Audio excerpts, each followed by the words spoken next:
Hi Body Timers. We've gotten quite a few requests for mobility routines that you can do at home. So we're gonna start with a small, simple, short routine, 5 minutes of joint mobility.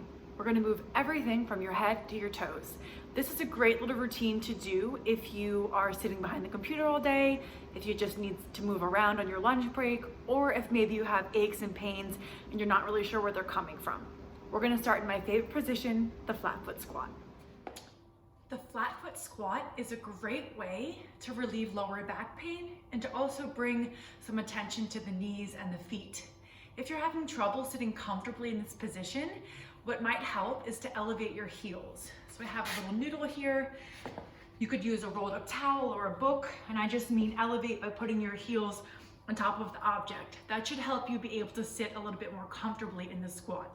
Once you found a comfortable way to sit, we're gonna start moving a little bit.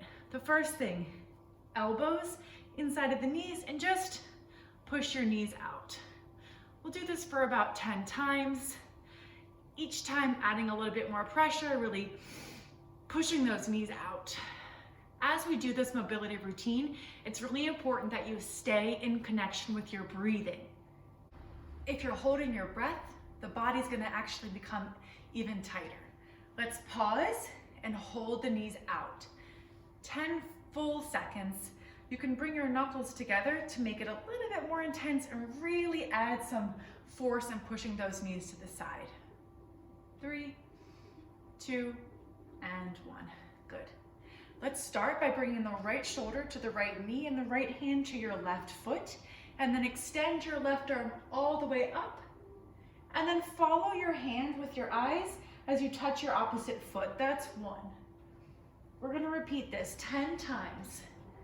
Remember to use your neck, looking up and down at your hand as you move it along.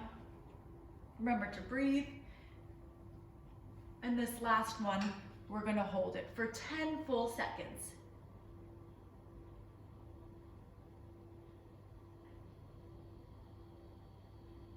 Good. Of course, other side. Left shoulder in, grab the right. Notice immediately if one side feels really different than the other. Maybe it's a little bit tighter in the shoulder, maybe the neck is more stiff. Normal, but definitely something that you want to be aware of. Which side of the body gets more use, which side is stronger, which side is more flexible. Last one, you're going to hold. Again, look up at your thumb. Stretch the fingers towards the ceiling, sink the weight to your heels, really open the chest. Good. If you're new to the squat, you're probably uncomfortable at this point. Maybe legs, shins, something is burning. Let's go ahead and come out, and we're gonna stretch the toes now. Really important to give your feet attention on a daily basis. Make sure you curl the toes under, even that pinky toe, and give the bottom of the feet a really good stretch. If it's super intense, like you can't breathe or you feel like, I can't do this, just lean forward and assist yourself a little bit with your fingers. If you're thinking, what's the big deal? Go ahead and add a little bit more intensity, really lean back and give the toes a good stretch. 10-second hold should be just about right. And then release the toes, move them the opposite direction, and just kind of shift the weight side to side, let the blood come back to the toes in the reverse direction. Okay, onto the wrists. Now, this is especially for all of my working from home on the keyboard people. Warming up your wrists or establishing a wrist routine is a really good way to keep your hands healthy, to prevent arthritis, to make sure that the wrists are strong and mobile so that you can pick things up and really avoid injury in the hands. Also really important for new moms who are picking up their baby a lot. Okay, all 10 fingers on the floor. You want fingers spread, and the index finger should be the one that's in line with the shoulder and the elbow. So really, index finger is straight. Your elbows ideally are turned in so that you don't start to use your biceps. Turn the elbows in, and then we're just gonna rock back and forth. If I show you from the side, you'll see that I'm bringing my shoulders really past my fingertips. We do this 10 times. And just like in the squat routine on the 10th one, we hold it for 10 seconds. Lean forward, elbows in, push the floor down, shift the weight forward, place a decent amount of pressure on your wrists. No pain, but definitely a sensation. 3, 2, 1. Good. Without lifting your hands, slide your fingers back towards your knees and then rock back. Ooh, right away you feel that stretch on the inner arm. Really shifting the weight towards your fingertips while pressing your palm into the floor simultaneously.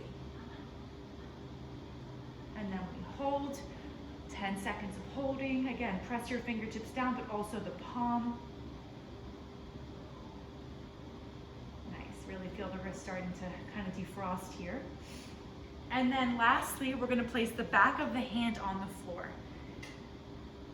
If your arm stays like this, try to internally rotate the elbow and then lean back a bit, getting that nice deep stretch on the forearm.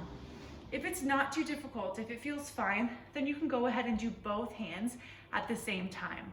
This one, not so much rocking, but just leaning gently back to feel that nice stretch on the forearm.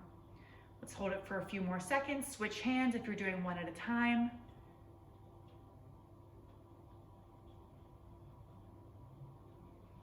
And then give the wrists a good shake.